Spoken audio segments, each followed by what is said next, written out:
Hello everyone, आज के इस वीडियो में हम लोग डिस्कस करने वाले हैं एचजी इंफ्रा लिमिटेड के बारे में। ये कंपनी के बारे में हम लोग इस वीडियो में डिटेल एनालिसिस करेंगे, जैसे कि इसका कंपनी का ओवरव्यू देखेंगे। उसके अंदर हम लोग ये चीज़ें देखेंगे कि कंपनी करती क्या है और कंपनी कितने अच्छे से ग्रो कर रही है।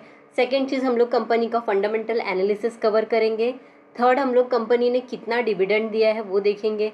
लेटेस्ट न्यूज़ क्या है या फिर कंपनी को कौन से नए प्रोजेक्ट्स मिले हैं वो देखेंगे हम लोग। उसके बाद में हम लोग कंपनी का टेक्निकल एनालिसिस करेंगे, सो दैट हम लोग फंडामेंटल के साथ में टेक्निकल में भी कंफर्म हो जाए कि कंपनी एक्चुअल में कैसे परफॉर्म कर सकती है फ्यूचर में। ठीक है, फिर हम लोग इसका समरी देख लेंगे। तो अभी हम लोग स्टार्ट करते हैं कंपनी के ओवरव्यू से। तो अगर आप यहाँ पे देखेंगे, ये कंपनी का वेबसाइट है, बहुत ही अच्छी वेबसाइट है, सारी डिटेल्स इसके अंदर दी गई है, वही सब हम लोग इसमें डिस्कस करेंगे। ठीक है, अभी कंपनी का यहाँ पे ओवरव्यू देख लेंगे एचजी इंफ्रा का। यहाँ पे एचजी इंफ्रा इंजीनियरिंग लिमिटेड, ये काफ़ी अच्छी लीडिंग इंफ्रास्ट्रक्चर डेवलपमेंट कंपनी है। 21 ईयर्स का एक्सपीरियंस है इसको, और काफ़ी अच्छे से ये स्टार्टिंग से ये रोड्स एंड हाईवे में ज़्यादा इसका बिजनेस था। ये फाउंड हुई थी बाय मिस्टर श्री होडल सिंह, और ये कंस्ट्रक्शन इंडस्ट्री में इनको 45 ईयर्स का एक्सपीरियंस था कंपनी में। ठीक है, अभी इसका लीडरशिप है मिस्टर हरेंद्र सिंह, ये चेयरमैन एंड मैनेजिंग डायरेक्टर है कंपनी के। ठीक है, अब यहाँ पे आप देखोगे ना, तो ये business, highways, railways, metro, solar, ये इनके 4 अलग अलग सेगमेंट है जिसमें ये काम करती है। अगर हम लोग यहाँ पे देख लेंगे इनकी जर्नी, तो 2003 में ये कंपनी एस्टेब्लिश हुई थी, और काफ़ी अच्छे से, ये देखो यहाँ पे लिखा हुआ है एक्सपर्टिज्म इन प्रोवाइडिंग ईपीसी, यानी कि engineering, procurement, construction services provide करती है टर्न की बेसिस। एंड अभी HAM क्या होता है? Hybrid annuity model. ये एक model for building highways in India, और ये शेयर फाइनेंशियल रिस्क बेसिस पे रहता है, जो कि गवर्नमेंट एंड डेवलपर्स के बीच में रहता है। ठीक है, अब यहाँ पे हम देखेंगे आगे ये कंपनी कहाँ कहाँ पे इनका काम कर रही है। तो राजस्थान, हरियाणा, उत्तर प्रदेश, महाराष्ट्र, ये डिफरेंट लोकेशन से जहाँ पे ये काम करती है। अब यहाँ पे देख लेंगे कंपनी का ये एक्सपर्टाइज एंड रिकग्निशन यहाँ पे दिया गया है। तो कंपनी प्री क्वालिफाइड बीडर है for large EPC, engineering, procurement, construction company में और HAM में। और कंपनी काफ़ी अच्छी यहाँ पे AA क्लास ग्रेड यहाँ पे प्रोवाइड किया है कंपनी को। यहाँ पे अगर हम देखेंगे पार्टनरशिप, तो कंपनी का क्लाइंटेल बहुत ही अमेजिंग है। यहाँ पे आप देखोगे तो ये प्रेस्टिजियस क्लाइंटेल नेटवर्क है, collaborating between both government and private entities में। तो गवर्नमेंट का यहाँ पे ज़्यादा शेयर है और प्राइवेट में बहुत ही कम यहाँ पे इनका शेयर है।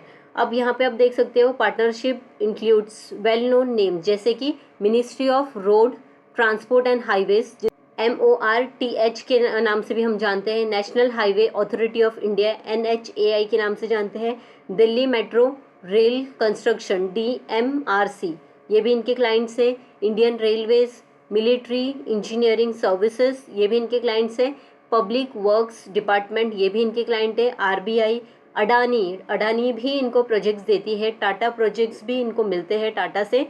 और ये बहुत ही अच्छा इनके पास पार्टनरशिप है इन सारी जो अभी हमने नाम लिए उनके साथ। अभी हम लोग कंपनी का यहाँ पे इनकम स्टेटमेंट देख लेंगे। तो यहाँ पे आप देखोगे stand alone and consolidated statement है यहाँ पे। तो यहाँ पे इसका रेवेन्यू फ्रॉम ऑपरेशन में देखोगे तो 18% का यहाँ पे ईयर ऑन ईयर यहाँ पे ग्रोथ है, जो कि बहुत ही अच्छा नंबर है। और यहाँ पे कंसोलिडेटेड में देखेंगे तो 13.1% का यहाँ पे ईयर ऑन ईयर ग्रोथ है। ये डेटा है Q1 FY25 का और ये Q1 FY24 का। ठीक है, तो ईयर ऑन ईयर यहाँ पे बहुत ही अच्छे से कंपनी काम कर रही है। फिर यहाँ पे EBITDA देख लेंगे तो 18% का यहाँ पे दिया गया है, 18.8% का, एंड कंसोलिडेटेड में दिया है 11.3% का। ठीक है, सिमिलरली यहाँ पे प्रॉफिट बिफोर टैक्स जो है वो 18.4% का यहाँ पे ग्रोथ है स्टैंड अलोन में, एंड ईयर ऑन ईयर में 10.7% का यहाँ पे ग्रोथ है। ये भी काफ़ी अच्छा नंबर है। उसके बाद में यहाँ पे हम लोग देखेंगे प्रॉफिट आफ्टर टैक्स, तो 17.9% का यहाँ पे स्टैंड अलोन में काफ़ी अच्छा ग्रोथ है, एंड यहाँ पे कंसोलिडेटेड में थोड़ा सा कम है 8.1% का। तो इनकम स्टेटमेंट कंपनी की काफ़ी अच्छी है यहाँ पे। अभी यहाँ पे हम लोग कंपनी का robust and diversified order book देख लेंगे एज जून 2024। तो ये जून के बाद में भी कंपनी को अभी रिसेंटली ऑर्डर मिला है, वो भी हम देखेंगे लेटेस्ट न्यूज़ में। ठीक है, तो रोड्स एंड हाईवेज का यहाँ पे आप देख लो, यहाँ पे टोटल यहाँ पे ऑर्डर बुक यहाँ पे दिया है एंड परसेंटेज ऑफ कंप्लीशन, तो यहाँ पे कितना परसेंटेज कंप्लीशन है ये सब दिया गया है। अथॉरिटी किसने ये प्रोजेक्ट दिया है, NHAI ने, तो NHAI का है। MSRDC ये भी गवर्नमेंट है और ये प्राइवेट, ये अडानी, ठीक है। तो सब मिला के यहाँ पे देखेंगे तो 24,980 मिलियंस का यहाँ पे कंपनी के पास रोड्स एंड हाईवेज के अंदर प्रोजेक्ट है। फिर रेलवे एंड मेट्रो में देख लेंगे तो यहाँ पे गवर्नमेंट एंड PSU का देखेंगे तो यहाँ पे ऑर्डर बुक दी गई है। तो ऑर्डर बुक यहाँ पे अब रेलवेज एंड मेट्रो का है 16,915 मिलियंस का, जो कि आउटस्टैंडिंग नंबर है। एंड फिर सोलर सेक्टर में देखेंगे यहाँ पे तो 16,915 यहाँ पे मिलियंस का है। तो टोटल मिला के देख लेंगे तो 1,56,418 मिलियंस का यहाँ पे कंपनी के पास टोटल प्रोजेक्ट्स है, जो कि बहुत ही शानदार नंबर है।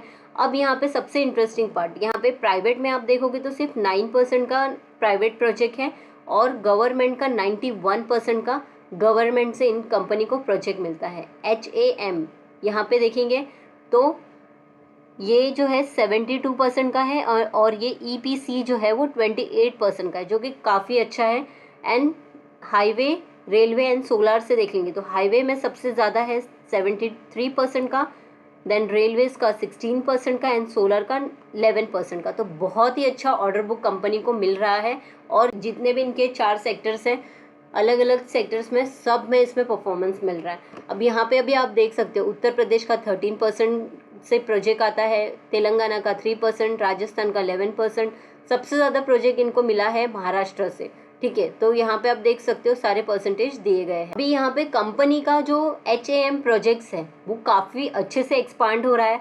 आप देख सकते हो यहाँ पे प्रोजेक्ट्स अलग अलग यहाँ पे दिए गए हैं और सारे के सारे प्रोजेक्ट जो दिए गए हैं वो NHAI की तरफ से दिए गए हैं और ये HAM प्रोजेक्ट है, ठीक है। तो HAM क्या था, हाइब्रिड एन्युटी मॉडल, ठीक है। तो इसके अंदर कैसा रहता है कि गवर्नमेंट एंड डेवलपर दोनों का जो फाइनेंशियल शेयर रहता है वो दोनों का रहता है।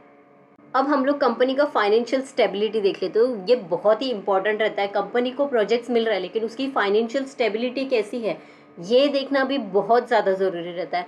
तो फाइनेंशियल स्टेबिलिटी अगर हम लोग देखेंगे यहाँ पे तो नेट वर्किंग कैपिटल डे जो है वो काफ़ी अच्छे से इम्प्रूव होते जा रहा है पहले, लेकिन यहाँ पे आप देखेंगे FY23 में 23 डेज़ का था और अभी 25 डेज़ का हो गया, तो थोड़ा सा यहाँ पे इंक्रीज़ हो गया, फिर भी काफ़ी अच्छा नंबर है ये। यहाँ पे आप देख सकते हो debtor day, inventory days and creditor days, ठीक है। तो ये यहाँ पे मेंशन किया गया है। तो डेट टू इक्विटी रेशियो अभी ये जो है हमेशा ये कम होना चाहिए और वैसे ही ये हो रहा है। Date to equity ratio FY19 से लेके अभी तक देखोगे तो कंटिन्यूसली कम होते जा रहा है, जो कि बहुत ही पॉजिटिव साइन है कंपनी के लिए। अब यहाँ पे one of the fastest growing EPC company है ये। अब यहाँ पे इनके पास जो EPC यानी कि इंजीनियरिंग प्रोक्यूरमेंट कंस्ट्रक्शन कंपनी जो है, ये बहुत सारे इनको प्रोजेक्ट्स है। यहाँ पे ऑर्डर बुक आप देख सकते हो कंटिन्यूसली इंक्रीज होती जा रही है। 5 इयर्स का CAGR है 14.9% का, जो कि काफ़ी डिसेंट नंबर है। रिवेन्यू भी कंटिन्यूसली आप देख सकते हो FY24 तक का यहाँ पे दिया गया है, ग्राफ इसका ऊपर ही है, कंटिन्यूसली इंक्रीज होते जा रहा है। बुक टू बिल रेशियो देखेंगे तो यहाँ पे थोड़ा सा यहाँ पे कम हुआ है HG इंफ्रा का, और अदर इंडस्ट्री से कंपेयर किया तो HG इंफ्रा का सबसे ज़्यादा है। अब हम लोग कंपनी का यहाँ पे फाइनेंशियल रेशियोज देख लेंगे तो मार्केट कैप है इसका 10,198 करोड़ का, और यहाँ पे करंट प्राइस अभी इसकी 1,565 का है। यहाँ पे लो बनाया था 805 का और हाई बनाया है 1,880 रुपीज़ का, ठीक है। तो बहुत ही अच्छा 1 ईयर में इसने रिटर्न दिया है। थोड़ा सा करेक्शन आया है इसमें, लेकिन इसको एज ए अपॉर्चुनिटी लिया जा सकता है, क्योंकि अगर ये एकदम हाई प्राइस पे मिलेगी तो भी वो ओवर वैल्यू हो जाती है। लेकिन अगर इसमें करेक्शन आया है तो, और कंपनी फंडामेंटली स्ट्रांग है, टेक्निकल चार्ट से भी अगर हमें कुछ पॉजिटिव लग रहा है तो फिर बहुत ही अच्छा एंट्री पॉइंट हो सकता है, वो हम लोग आगे देखेंगे, ठीक है। स्टॉक का PE देखेंगे तो 18.9 का है। यहाँ पे बुक वैल्यू जो है वो 377 का है, जो कि काफ़ी हाई है।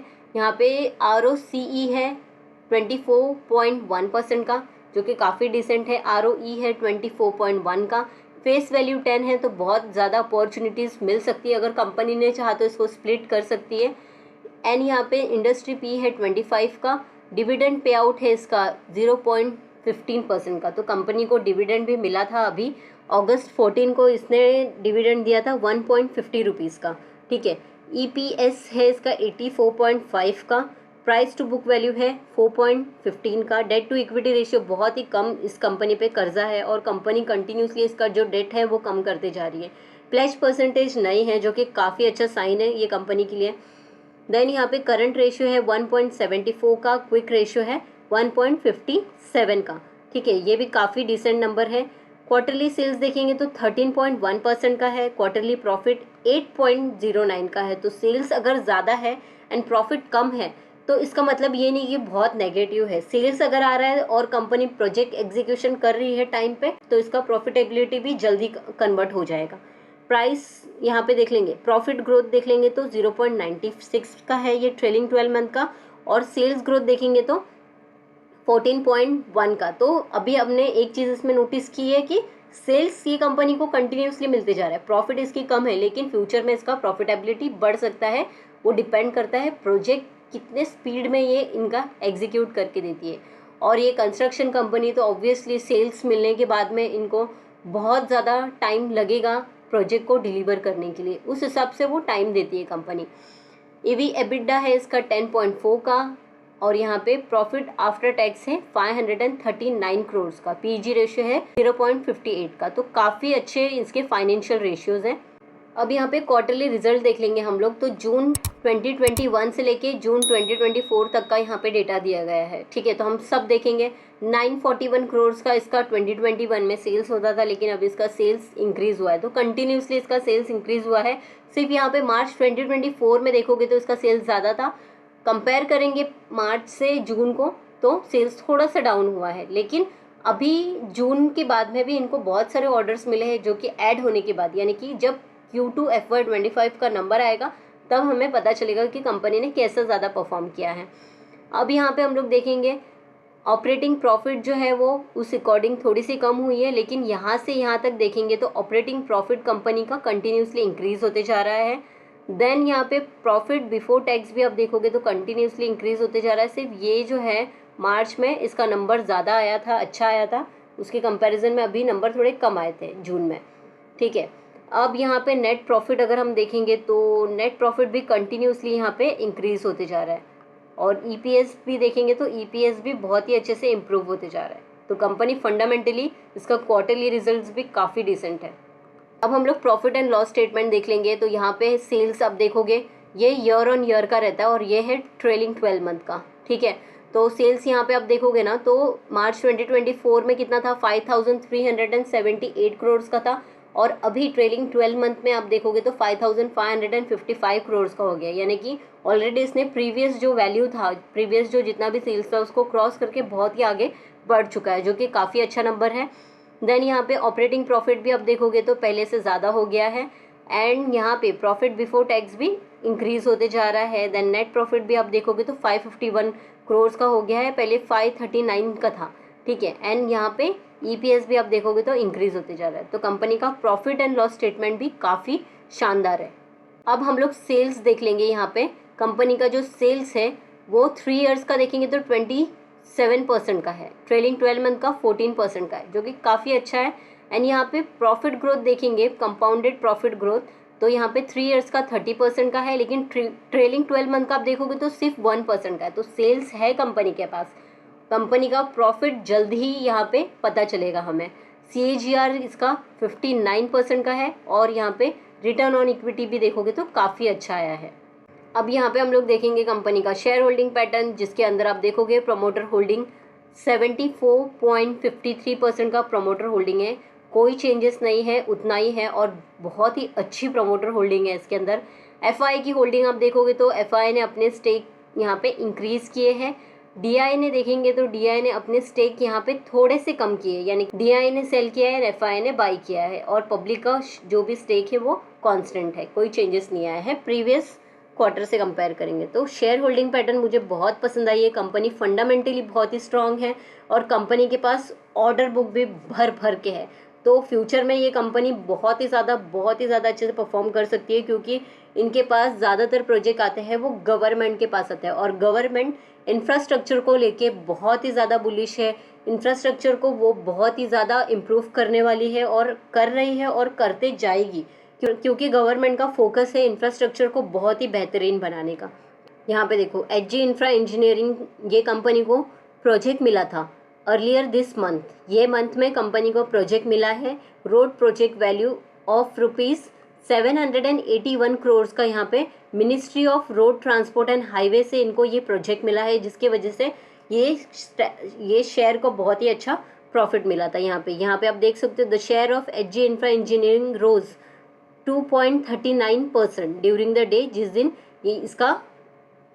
जिस दिन ये पता चला था कि इनको प्रोजेक्ट मिला है, टू 1544 रुपीज़ तक का ये गया था। ठीक, तो काफ़ी अच्छा कंपनी को ऑर्डर बुक भी मिलते जा रही है, कंपनी बहुत ही अच्छे से परफॉर्म करते जा रही है। ठीक है, सिर्फ इसमें एक ही दिक्कत है कि प्रॉफिटेबिलिटी ये कंपनी थोड़ी सी जनरेट देरी से कर रही है, क्योंकि सेल्स तो मिल रहा है भर भर के, लेकिन प्रॉफिटेबिलिटी भी कन्वर्ट करना बहुत ही ज़्यादा ज़रूरी है। ठीक है, तो अभी नेक्स्ट Q2 FY25 में जब इसका रिजल्ट आएगा तभी हम लोग ज़रूर इस पर एक वीडियो बनाएंगे। कंपनी का टेक्निकल चार्ट देख लेंगे। यहाँ पे तो मैंने 2 हाइलाइट्स यहाँ पे बना के रखे हैं, सो दैट हमें थोड़ा सा ईजी हो जाए। यहाँ पे तो आप देख सकते हो, ये एचजी इंफ्रा का डेली चार्ट है। ठीक है, अब यहाँ पे आप देखो, कंपनी का स्ट्रॉन्ग सपोर्ट मैंने मार्क किया है 1453 रुपीज़ का, यहाँ पे स्ट्रॉन्ग सपोर्ट दिख रहा है। एंड यहाँ पे आप देखोगे तो यहाँ पे भी एक रेजिस्टेंस यहाँ पे है। यहाँ पे एक बार आया था और यहाँ पे भी 2 बार इसका रेजिस्टेंस आया है, लेकिन इसको पार नहीं कर पाया। ये यहाँ पे 2 बार आके गया है, एंड यहाँ पे 2 बार यहाँ पे इसका सपोर्ट भी बना हुआ है।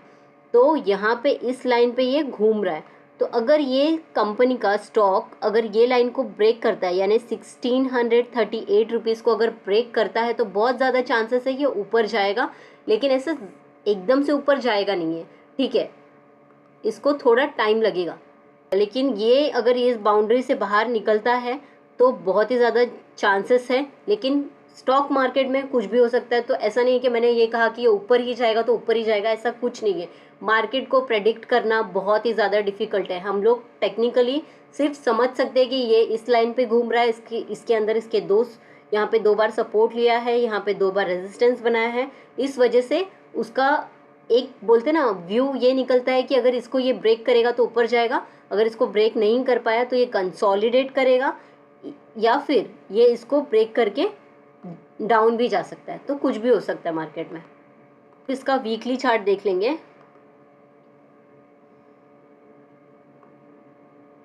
यहाँ पे आप देख रहे हो वीकली चार्ट इसका, ये कैसा था, ये यहाँ पे बहुत देर से कंसोलिडेट किया था, उसके बाद में इसने बहुत ही अच्छे से यहाँ पे अप ट्रेंड बनाया था, एंड फिर अभी यहाँ पे अप ट्रेंड जाके थोड़ा सा करेक्शन आया। तो ऑब्वियसली करेक्शन आना जायज़ है, बिकॉज यहाँ पे आप देखोगे ना तो कंटिन्यूसली ऊपर गया है, और ये और भागेगा तो बहुत ही ओवर वैल्यू हो जाएगा, इसलिए इसमें करेक्शन आया है। बहुत ही अच्छी अपॉर्चुनिटी दी है, जो लोग ने इसको मिस किया है उन लोगों के लिए बहुत ही ज़्यादा अच्छा अपॉर्चुनिटी है बाय करने के लिए। ठीक है, तो मैं आपको जस्ट एक डिस्क्लेमर देना चाहूँगी, ये वीडियो सिर्फ और सिर्फ एजुकेशनल पर्पज़ के लिए है। कोई रिकमेंडेशन नहीं है कि आपको ये स्टॉक में बाय करना चाहिए या नहीं करना चाहिए।